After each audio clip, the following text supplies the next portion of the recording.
Kobayashi तैयार हो चुके थे एक हिस्टोरिकल एक्सपेरिमेंट कंडक्ट करने के लिए, एक रैट यानी चूहे के दिमाग से निकलती रोशनी को स्टडी करने के लिए, उसके एग्जैक्ट सोर्स को पिन पॉइंट करने के लिए।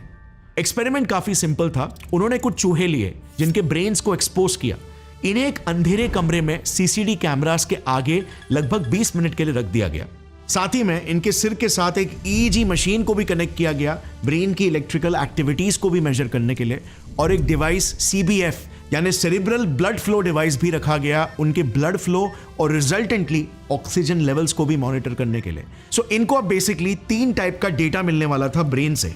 नंबर 1 ब्रेन की electrical activity, number 2 blood flow और ऑक्सीजन लेवल्स का डेटा, और नंबर 3 फोटोन एमिशन के एग्जैक्ट लोकेशंस और टाइम पीरियड्स का एक 2D graphical data. Experiment run करने पर इन्होंने कुछ इंटरेस्टिंग पैटर्न्स नोटिस किए।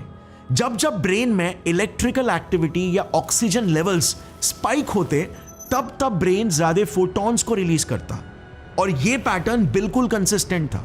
अब इलेक्ट्रिकल एक्टिविटी और ऑक्सीजन कंजम्पशन के इंक्रीज होने का मतलब तो साफ था कि सेल्स में न्यूरोनल एक्टिविटी हो रही है, जिसे सपोर्ट करने के लिए मेटाबॉलिज्म यानी कि एनर्जी प्रोडक्शन हो रहा है। और जब जब मेटाबॉलिज्म होता है तब तब क्या ज्यादा जनरेट होता है as a by product? Well, एक तरफ नॉर्मल प्लेन वाटर और दूसरी तरफ आरओएस यानी रिएक्टिव ऑक्सीजन स्पीशीज।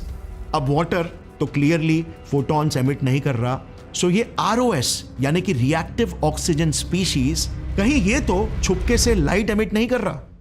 वेल, इस एक्सपेरिमेंट के डेटा से with proofs and evidence Kobayashi ने कुछ इंपॉर्टेंट डिस्कवरीज किए, जैसे नंबर 1 कि एक चूहे का दिमाग स्ट्रेस की वजह से लिटरली ग्लो करता है। यस, ये लाइट पार्टिकल्स फोटॉन्स एक एनिमल सेल में सेल मेटाबॉलिज्म के वजह से क्रिएट हो रहा है। नंबर 2, इस मेटाबॉलिक स्ट्रेस से आरओएस जो मेटाबॉलिज्म का ही एक बाय प्रोडक्ट है के लेवल्स भी इंक्रीज होते हैं। और नंबर 3 सबसे इंपॉर्टेंट, जैसे जैसे आरओएस इंक्रीज होता है वैसे वैसे फोटॉन्स भी इंक्रीज होते हैं। सो कहीं यही आरओएस ही तो फोटॉन्स के लिए रिस्पॉन्सिबल तो नहीं? क्या आरओएस ही वो छुपा हुआ चोर है जिसे हम आत्मा या कॉन्शियसनेस का सबूत समझ रहे थे?